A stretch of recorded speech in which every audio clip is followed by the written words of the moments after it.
How's it guys? Welcome back to the channel. I hope that you guys are staying safe and keeping well. In today's episode we talk about matching the rod to the line with the lures. This was actually a request from one of my subs, so I'm going to be fulfilling that request. So hopefully you guys enjoy this video. Okay, let's keep it as simple as possible. I'm going to start with the moving bait. So first bait, I'll use 10 pound fluorocarbon line for this. That's a red eye shad. The 10 pound gets you down to that depth. Another lure I'll use 10 pound line for is a deep diving crankbait. Like I said, it gets you down to that depth. Another bait for the 10 pound line is a swim bait. Like I said, it gets you down to that depth. And another thing that I would throw are small little swim baits that have a belly weighted hook.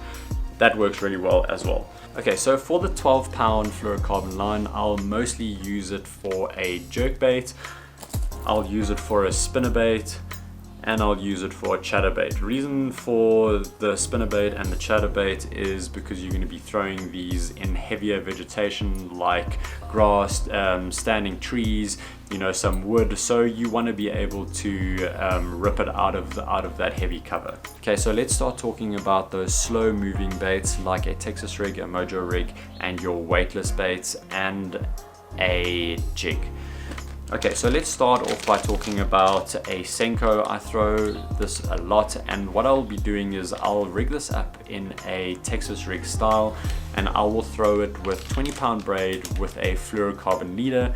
Reason for that is you don't want any stretch on the line, and you want the hook to actually penetrate through your stick bait into the fish's mouth. Okay, so same goes for that weightless fluke. I'll rig a Texas rig but without a bullet weight, and I'll be throwing that on braid as well, 20 pound braid and 15 pound fluorocarbon leader.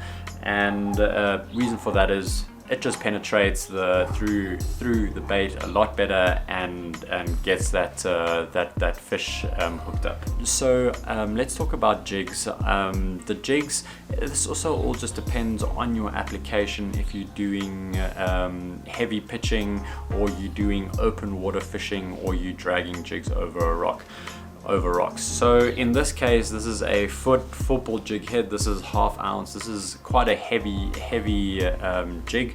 I'll be using 15 pound fluorocarbon leader with this, and the reason for that is fluorocarbon actually sinks, so it actually gives you that bend. Instead of a floating bend going down, you want a down and then running it on the ground. It gives you a better feel. Okay, so with the other jigs, lighter jigs, I'll mainly be using between 10 to 15 pound line as well, depending on the cover. The lighter the cover, the smaller the line, so I'll be using a 10 pound line. If the cover is really heavy, I'll be using a 15 pound line. Okay, let's start talking about the Topwater.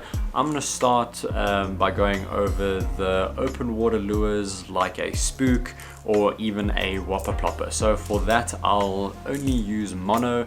15 pound is a perfect size. Reason for the mono is it floats, you know, because your bait is on the top, you want your line to be on the top. Okay, let's start talking about the line that I would use for very thick top water, so thick vegetation. I'll be using just a normal buzz toad. I'll be using between 20 pound and 50 pound braid straight. So reason for that is it's buoyant, it sits on the top, and it's got no stretch, and you can actually yank that fish out of the vegetation as hard as possible. Okay, so with a hollow body frog, I'll be using the exact same line, so between 20 and 50 pound braid.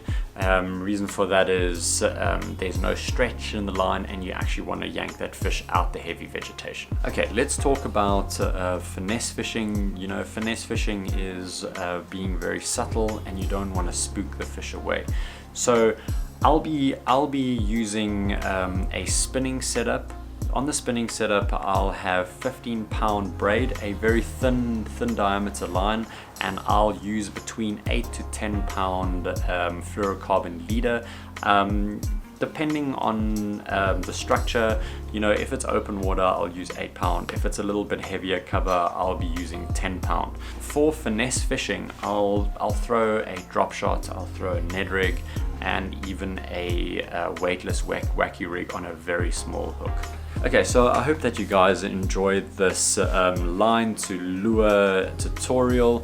Leave it in the comments below. If I've missed something, maybe I can answer your questions in the comments. Hit that thumbs up if you guys enjoyed this video, and hit that subscribe button if you guys haven't already. So stay tuned for the next episode of Bassing with Sasha.